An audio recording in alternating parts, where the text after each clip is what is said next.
lot of dentists in our tax advisory firm, and we save them like hundreds of thousands of dollars in taxes. One of the biggest strategy that we're able to use for them is becoming an S-corporation. Because you see in America, everybody wants to form an LLC. Now, what a lot of people don't realize, especially dentists, because they're so busy working, what they don't realize, that they don't know, what their accountant doesn't tell them, is that you can elect how to pay taxes and how to file. Exactly, right? That LLC can make an election to file taxes as an S-corporation. If you don't, then the IRS says, look, legally, you're still an LLC, but your entire net profit is going to be recorded on what's called Schedule C. And why is it a problem? Because not only are you going to end up paying federal taxes, but also state income taxes. You're also going to pay what's called self-employment tax, which is Social Security Medicare tax, double that.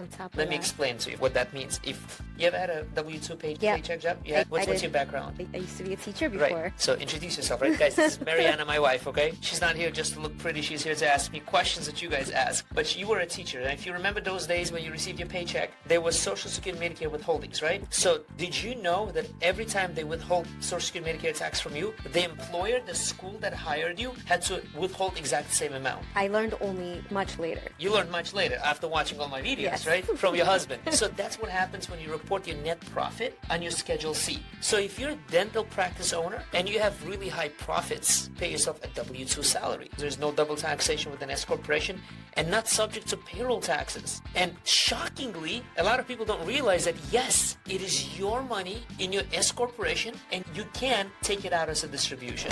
Hey, if you're making a lot of profits in your S-corporation and you want to pay less in taxes, I have this free PDF for you in the comment section below. 7 tax write-offs every S-corporation owner must know. You can also get it at 7taxwriteoffs.com. Read it and save money on taxes.